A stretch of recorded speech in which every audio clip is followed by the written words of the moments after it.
my name is Jim Wilson. I'm a bird watcher as a main hobby, and a few years ago I got interested in monarchs. I guess I'm interested in everything that flies. Well, I began to read more about monarchs, and I realized that monarch butterflies migrate all the way from southern Canada to south central Mexico. And they spend their winter there by the millions, all aggregated together, high up in the mountains at around 9,000 to 12,000 feet.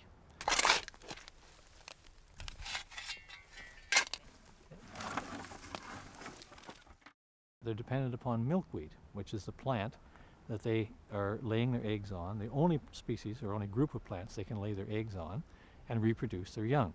In the fall, when monarch butterflies leave the Maritimes and New Brunswick, they have to go to Mexico, where the longest flight of any place in North America. So that leads to, do all of our monarchs go and make it to Mexico, or where do they end up? Presumably they do. So I got interested in tagging monarchs a few years ago, and there's a project sponsored by the University of Kansas called Monarch Watch. And so tagging was my next interest, and then public education about monarchs, their species at risk. And the Monarch Watch organization also sponsors waystations. And waystations are extremely important for monarch butterflies in migration, because after they've reproduced and become adults, the last generation of summer is the one that's going to go all the way to Mexico. And so they have to have nectar and blooming plants along the way in order to fuel up and have the energy to make that flight.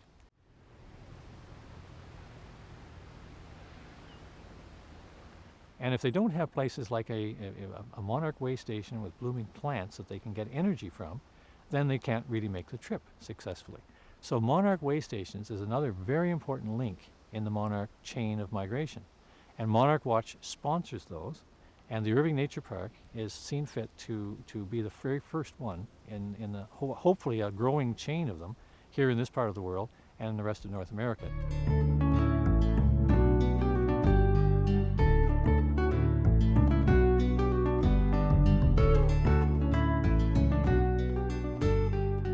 My name is Samantha Perrin. I am the park manager here at the Irving Nature Park.